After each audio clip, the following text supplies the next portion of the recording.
Welcome to the Fourth Dimension Collective. I'm here with Tommy, Robert, and Tyrone. Our mission here is to have open dialogue about various topics in recovery. Today's question, what I was thinking about is treatment the most important part of the recovery process for the real alcoholic addict? So, Tommy, we could start with you, your experience with treatment, and kind of your feelings and thoughts on that. Sure. I think treatment, it's hard to say. For me, treatment was completely necessary.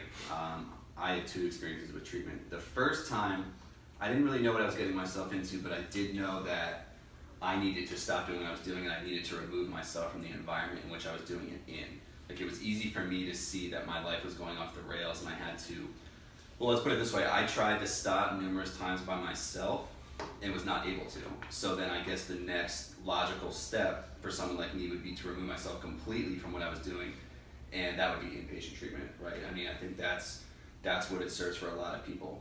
However, I mean, at the time, I thought going to that first one, this is maybe 5 years ago, I was in my early 20s, I thought that treatment not only was going to be the most important thing, I thought it was going to be the only thing. I truthfully wasn't even aware that there was something that comes after treatment, which is like some sort of program of recovery.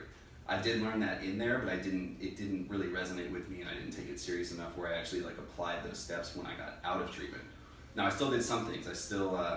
I implemented some parts of a program of recovery. For me at the time, this was Narcotics Anonymous. So I went to meetings, but I didn't do really anything else. I didn't build any sort of support network. I didn't get a sponsor. I didn't work any steps. So what normally happens for people like us when we do that, for the real alcoholic, like you said, is we go back to a drink or a drug, and that's exactly what I did. I no longer was comfortable with myself. Like, the new, shiny, new car smell of being sober and clean wore off, and that wore off pretty quickly. So I guess for the second time, now these two treatment experiences are probably 2 years apart from each other. So the second time when I went in with that same desperate, hopeless feeling, but I also went in knowing that there was going to be a whole lot more that was going to come after I got out of treatment. So I guess it's kind of a matter of perspective. Like, was it the most important thing at the time? Yeah, it was, because just like the first time, I had to remove myself completely from an environment where I was drinking and using. So going into treatment helped, get myself out of that. But also, I mean, what I've come to find out is what you do after treatment is, of course, going to be the most important thing. I mean, treatment lasts for 30, sometimes 60, sometimes 90 days for people. For me, it was about 45 days. Going into inpatient treatment for 45 days was not going to fix me for the rest of my life. There's a whole bunch of steps I was going to have to take after that. So I guess to answer the question, is treatment the most important thing? I would say no. It's not. It's everything that you do after treatment. But you can make an absolute solid foundation and start while you're in treatment that is going to help you once you get out. I didn't go into treatment thinking that this was going to be some sort of vacation. I had that feeling that my life was kind of over. When you first get there, that hopeless feeling of I'm back in treatment again. But once that kind of wears off, you're like, all right, this is just the start of something new for me. This is where I'm going to start all of this. And then once I get out of treatment, that's when I'm going to have to go apply all these things I'm learning in treatment. That's going to carry me for a long time. For me, that's a program of recovery. I work AA, I work the steps. That is what carries me. That is the most important part of the whole experience for me. But treatment is definitely the start. It's the foundation of what's going to come next. Awesome. Robert, in your experience, doing treatment alone and not taking that program of recovery that Tommy touched on, were you ever able to be successful in that way? No. Treatment alone for me was just an opportunity for a vacation. That was my experience for me. Every time that I would go, it was never I never reached a point of willingness where I got this moment of clarity and I wanted to just do better. I was forcibly shipped there and didn't really have an option. And then I'm like, hey, they're gonna make my bed and cook me meals. This is great. I didn't even think about AA. If I went to the meetings or went to any of the meetings afterwards, it was just because I was forced to keep the bed and the roof over my head. And it didn't really, there was not really accountability there for me in my story, because I mean, it's a business in itself and I'm the commodity, so they're going to do what they can to keep me there. So I knew there were repercussions for certain actions, but I knew that I could push the line a little bit farther each time. So I would find the boundaries and cross them a little bit, just enough, and then go to that extreme and about every time I went. in my experience though, treatment is probably the most important, because in just a portion of it, not the 30-day, but the detox, because I was not able to absorb any information until like that haze was lifted from me. So I needed a place to like be able to escape, even if I was forced there, so I could get away from all the substance abuse, all the voices inside my head, you know, just going, all the clatter and the chatter, just so I could calm down and be able to listen to someone. So I needed that break away. Because every time I tried to kick on my own, realistically, it had there was no finishing it. I couldn't do it on my own. And then after that point, after I reached that moment of clarity, I got through the haze. I was able to listen to another man, and he could guide me through the process, you know, and I was willing to take suggestions. Awesome. Tyrone, if you could shed some light on this question, and also some of the things that are significant, and I know it was touched on briefly, but some of the things that are significant when you get out of treatment that you should be doing immediately, if you're the real alcoholic addict. Well, first off, a guy like me don't make it to treatment, you know. I was just thinking about that. So it's definitely a blessing for me, because being from New York and where I'm from, I just don't see people go to treatment, you know. So on that respect, me making it to Florida to go to treatment, and yes, Florida has good treatment. It was pretty dope to be blessed to come to Florida and get treated. And one of the things I loved about treatment was that sense of camaraderie, I think, you know, when everybody come in there and most people's desperate, you know, or seems to be desperate. But I know in treatment I went to, I had a lot of love. You know, I had a lot of experiences I never experienced before with, you know, different people, different walks of life. And really, you know, not much of people that I'm used to seeing. You know, and so it was definitely a great experience going in there. And plus, for me, a guy like me, I didn't know if I wanted to go, but when I went to treatment, it felt like I needed to be there. You know, and so coming in the door, I was kind of willing to do whatever it took. You know, and one of the things I think that helped me with treatment is that I was in 2 treatment centers. I went to one treatment center up north in New York, and I went there to get my license back, and really, you know, didn't really grasp what that was about. Then I came down to Florida, and I, you know, I was admitted in treatment, and I gave it a good shot. I gave it a great shot, and for some reason, I didn't know what was going on. Like, I didn't know about the halfway house. I didn't know about the insurances. I didn't know about any of that stuff.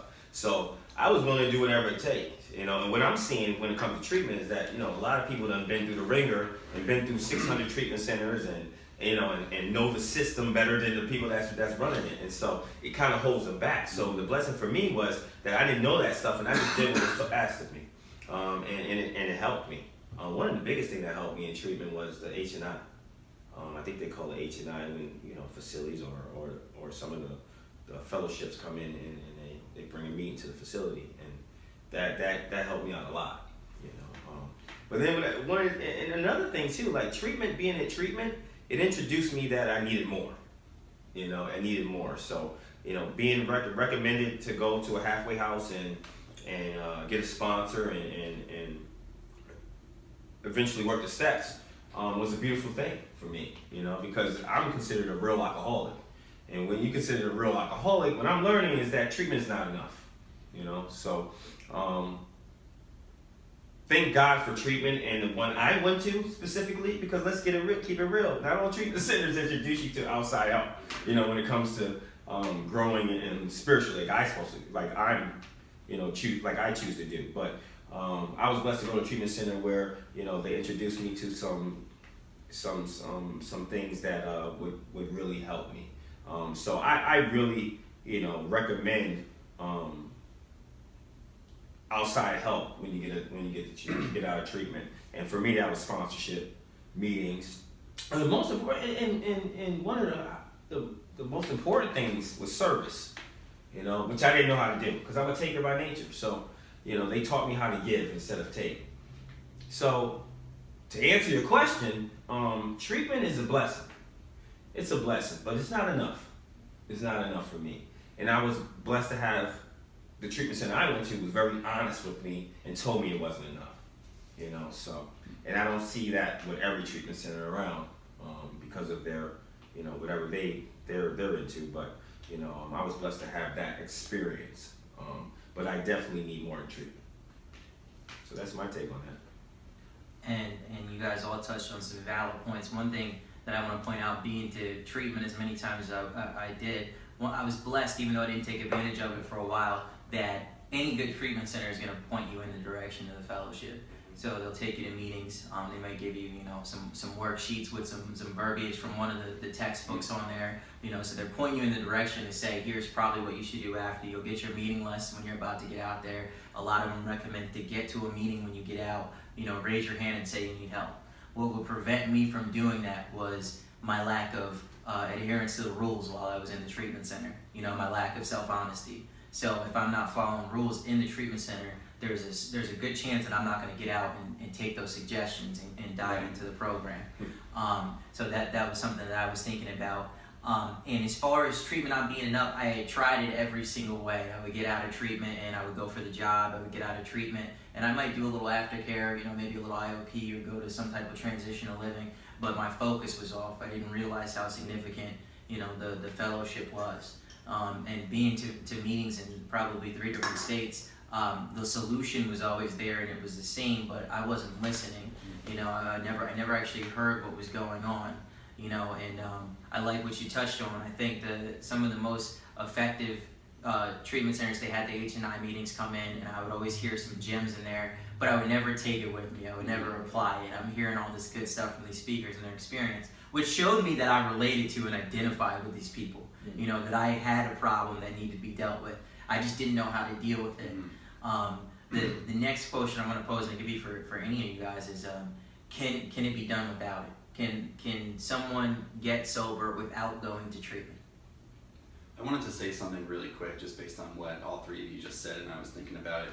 And Tyrone said when he went to treatment, you know, you weren't really aware of like the business side of treatment, like what that looked like with insurance and all that, and how everyone gets paid. And that's my experience too. And I just think not having that distraction over my head made it so much easier for me to focus on what mattered. And Robert also kind of touched on it. And you do see this a lot down here in my experience being in Florida. And I was just thinking, if you are well aware of the business of treatment and how that goes, and like you keep going back to treatment, you know everybody's name at the treatment center when you go, then you've probably been in treatment a few too many times at that point. But seriously, like, if you know exactly how this business is run from the inside, but you're still going back to it, that's a problem. And like that's when I think you need to take a look in the mirror and be like, well, maybe I need to stop coming to a treatment center so many times.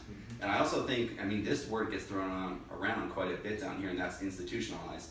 Like when you keep going back into treatment centers and you somehow get more and more comfortable. And I've heard Tyrone say this quite a bit, like, how do you keep relapsing and going to treatment, but you keep getting cooler? You keep coming out and you're cooler than before you went in. Like, there's something wrong with that mentality, but I mean, we know what that's all based off. It was just, you know, it's just based off of a lot of like high ego, low self-esteem, and fear. But, you know, at that point, I think that's when treatment can become part of, maybe not the problem, but it becomes part of the problem because you're not using it for what it's there for. You know what I mean? You're using it for all the wrong reasons, and unfortunately, the more we go back to them, we just seem to get more comfortable being there. I mean, and then there's more distractions that keep coming in. So I think, and then, you know, to go with that, I think that's why it's so important to maintain some kind of program or begin one once you get out of treatment. Then you don't have to go back. You know what I mean? That's the key to it. If you are the real alcoholic or an addict. If you're not, and we've talked about this many times, and even like, you know, the book of Alcoholics Anonymous says this, if you're not, then, you know, maybe just going to treatment is enough to get you off of whatever it is you're on, because maybe you're not the real deal alcoholic that is going to need some kind of spiritual program of recovery to overcome your problem. And unfortunately, treatment, it doesn't really deal with with the spiritual aspect, because that takes a long time. It takes longer than 30, 60, 90 days that you're in treatment. One last thing I was thinking about when you said H&I was one of your favorite parts, and that was mine too. I had never stopped to think when I was in treatment, like, who are these guys that are bringing in H&I meetings? Well, they're part of a program of recovery outside, you know, like, and then when I get out, that's how these guys are staying sober. That's how they're staying clean, is they're doing things like this. They're not just doing it because they're being paid, because they're not. And they're not doing it because they have so much free time that they like to hang out in treatment centers. No, they're doing this for a purpose, and that is so that they keep themselves sober. And in turn, they're helping me, because that was one of my favorite parts, was either going to the meeting that was brought into treatment or going to an outside meeting. You know, you get out of the compound for a little bit and you get to go hang out at a meeting, and like that felt really cool. So if you start to do those things while you're in treatment, I think it makes it a whole lot easier when you get out, because you already have at least some experience in that transition period. So Robert, quickly before we wrap this up, so I'm discharged from treatment. It's my first day out. Ideally, what should I be doing as soon as I have the opportunity to? I mean, you should be. For me, the most important thing to me was surrounding myself with people that were trying to do the right thing. So like hitting a meeting and raising your hand, asking for help. I mean, that's the major thing. Because I don't know how to run my life. It's proven. I have the greatest intentions, but they never pan out the way that I wanted to. So I can't do it. And when I was able to admit that, that's when things started to change. You know, I raised my hand, you know, got introduced to some great guys and let them run the show for a while. I mean, worst case scenario, you have someone else to blame if it messes up in the end, which in all actuality, you know, you couldn't have paid someone to mess my life up any worse than I did. So, I don't know, it's all about getting connected for me, because it's a program of action and you don't know how to act. So what do you do in any other, like in a field? If you go to a job and you don't know how to do it, you shadow someone who's the best at it.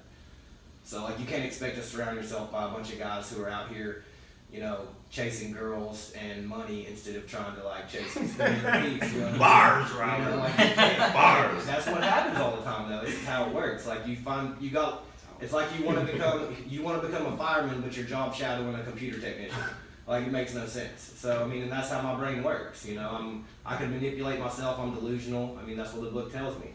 You know, I'm selfish. You know, that's what I think the root of my trouble is. But the underlying symptom, the underlying cause of that is like that I'm selfish, or that I'm self-centered, I'm delusional, and self-pitying. You know, so like realistically, I want everything to go my way, and when it doesn't, I blame you because it's easier to blame you. You know, so like I want what you have, but I don't want to do what you did to get it. That was the story of my life. And until like I got to the point where I was willing to listen to another man that has something going on for him, that his happiness isn't contingent upon the dollar signs in his pocket, isn't contingent upon the girl on his arm, the house, the car. You know, I mean, he's happy regardless. Until I started listening to men like that, my life didn't start to change. Great. So kind of my takeaways from this conversation, that treatment is sometimes essential for the separation from the alcohol or from the drugs. The information in treatment given sometimes is vital to apply on the outside. There is positive things going on in treatment. There's positive information that you can apply. It's more about taking direction when you get out of treatment. You know, whether it's H&I, whether it's a strong therapist, groups where the program is mentioned, and it's really about taking responsibility, you know, for your actions. And it's something you need to do is look in the mirror if you're going to treatment centers, you know, multiple times. You know, like me, I had to take responsibility for my actions and actually listen and take some directions. So that's it for our first installment of The Collective. We'll be back next week. Thank you guys for watching.